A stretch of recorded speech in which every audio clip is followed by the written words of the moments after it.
Radio Triangular so that we may be one through the cross. Good afternoon, read the news on Clara Chisenga. The headlines. NFCM asked to be consistent in submitting audited financial reports. Teachers are challenged not to wait for pension to build houses. Last Friday, Samuel registers a goal for his South African club, Maritzburg United. Kindly be informed that we're also streaming live on our Facebook page. ZCCMIH Board Director Bishop John Mambo has challenged the non-ferrous China Africa Corporation NFCMI to be consistent in submitting audited financial reports. Bishop Mambo, who represented Chairperson Dolly Kabanda, said this when ZCCMIH board members visited the company this morning to familiarize themselves with the operations of the mine. He emphasized that NSCA should also hold board meetings within 3 months in accordance with the company's act as it conducts its operations. And the ZCCMIH board members also learned that NFCA has not been paying dividends to its shareholders for the past 11 years. Bishop Mambo reminded NFCA to pay dividends for the year 2021 now that the company is recording profits with a net asset position of over 100 million United States dollars. We were happy, very happy to know that the company is now recording profits and a net asset position of over 100 million euros. We therefore look forward to receiving the dividend for the year 2021 financial year. Maybe going forward, that work must be done. Because I think you have the people now, the government, everyone who wants to see that whatever the investor brings into the country, goes what it is, but at the end of the day, people should benefit because we have just looked at them and sticking to the shareholders. The last dividend was 11 years ago. And NSC chairperson Shu Helin, who spoke through an interpreter, said the firm has adopted an advanced mining and mineral processing technology with a good safety performance to build a digital benchmark mine in Africa.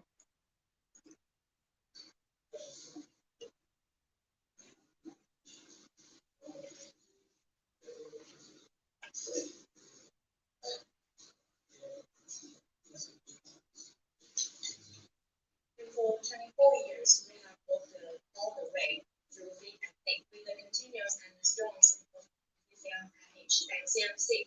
NMC has always adhered to the Zambia Agenda Corporate Common Development Principle and also has adhered to the legal and top-line operations of the country. And we have also actively integrated into Zambia's economic, cultural, and social development. And we have actively promoted the process of globalization and has made every effort to build a first-class mining company in Africa. We became a banner of the China and Zambia friendly cooperation. The reduction in the cases of COVID-19 in the country has brought about laxity in adhering to prevention guidelines among members of the public. Government has, however, continued to sensitize people on the importance of individual action to contain the COVID pandemic as the country maintains a record low infection rate. A check by Radio Channel News Green in Ndola has revealed that the sanitizing of hands appears to have reduced, particularly at bus stations and other public places with social distancing becoming almost non-existent in the central business district. Some residents talked to believe that COVID-19 is over and masking up was not necessary.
Lufanyama District Education Board Secretary Mambe Hamududu has advised teachers not to wait for pension to build houses.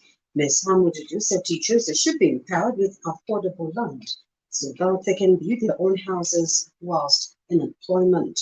She said this when Zambia National Union of Teachers, ZANUT, empowered some teachers with residential plots through Freebase Zambia Limited.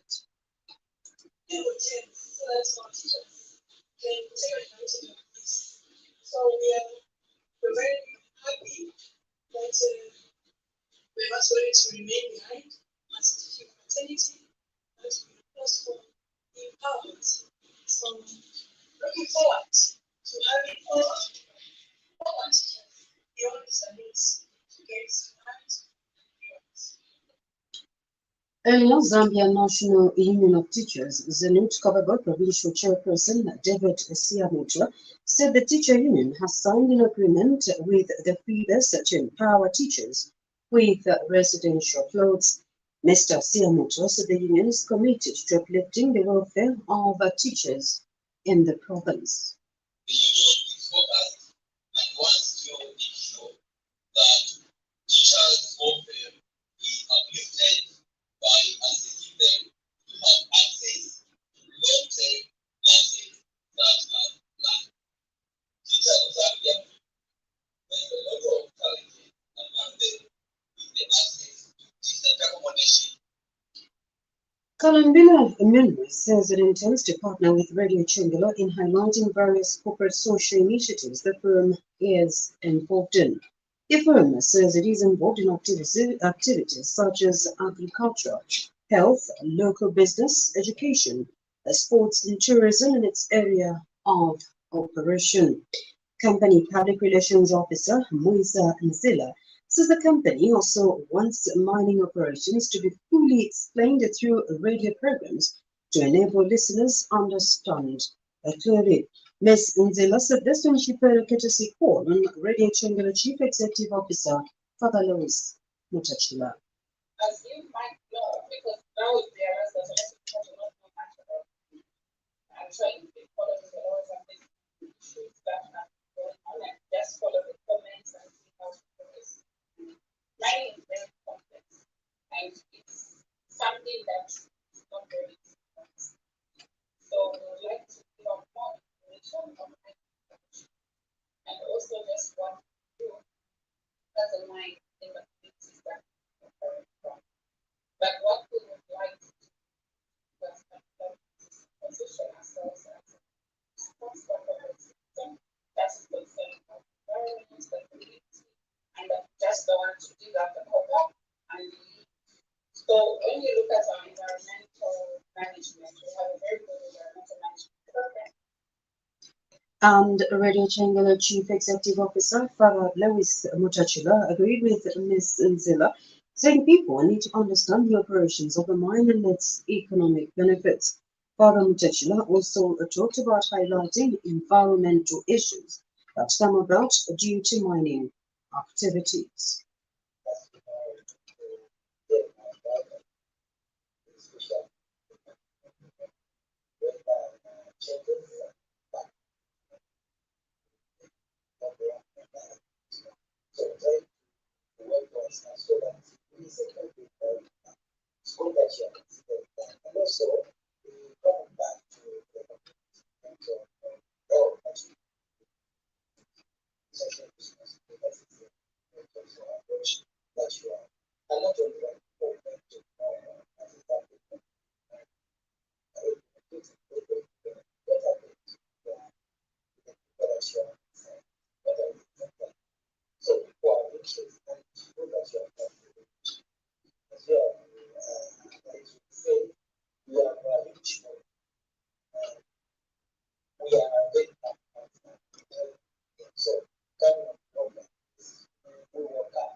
United Church of Zambia uses Pesakili Congregation Reverend in Charge Andre Chulu has expressed concern over the increasing cases of suicide.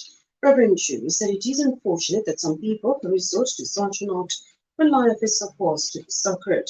He implored the church to take a leading role in preaching on the effects of suicide. It is not good for any one of us to take our own life when we are overwhelmed, because life is sacred, life is divine.